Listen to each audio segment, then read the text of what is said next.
you're taking on your campaign, you'll have a choice of these levels. These are the proxy wars that are occurring in the year 2025. You and your Black Ops team, you'll have a choice of which one of these levels you want to go on. In this case, we've chosen Singapore. We're going into Singapore with this Black Ops level. Now, the thing about Strike Force levels is they are entirely new game design. Right now, what you've seen him just do, the player just do here, is he's gone into Overwatch mode. He's looking at it from a strategic vantage point. And he's setting up his markers here. He wants his squad to go here. He can see in red there, you can see the enemy, and you can see what's going on. He needs to secure these 3 positions.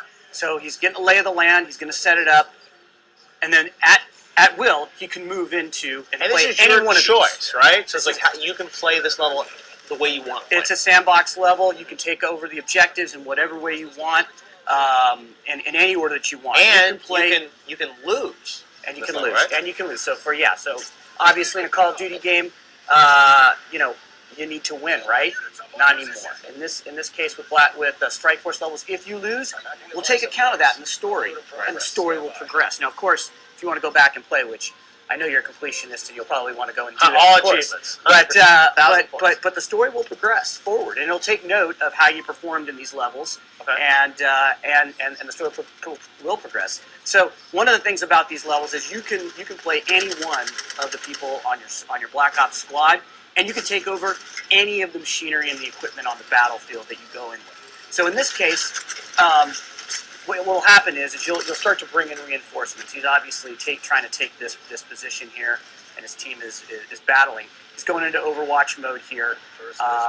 He's about to get some new units that are dropped in that he can take over and play with.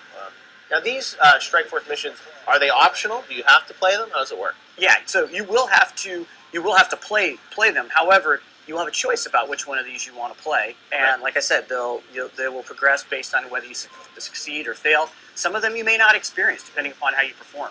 And these are a certain kind of throughout the campaign. You'll have different Strike Force moments or missions. You got it. That's exactly it. So it's unique in both structure, but also in gameplay. And right here, he's taking over. He's taking over one of the drones here, and he can either fire the rockets or he can fire his other heavy caliber weapons. He's rolling right now. This is a very powerful weapon. Clearly, he's driving, right? It's a different game mechanic altogether, so you're both driving and you're fighting here. There's the other side has some of their own drones as well. That's cognitive land assault weapon. That's a very heavy piece of machinery. You have access to that on your side as well in this particular level.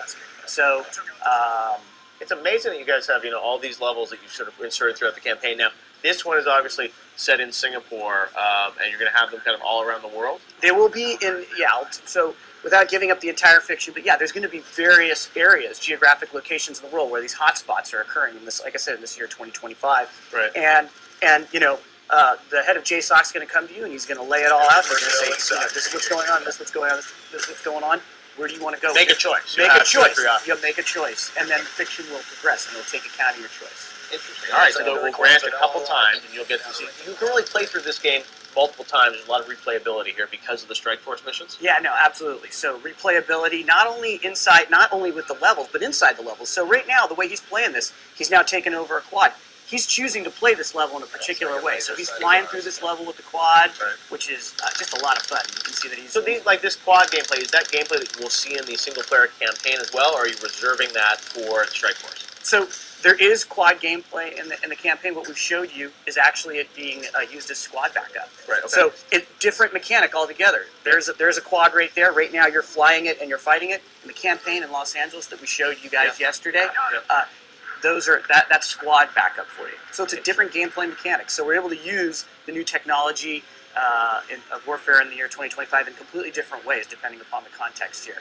All right, Marco, I think we're going to have to leave it there. That is Strike Force, though. You got so much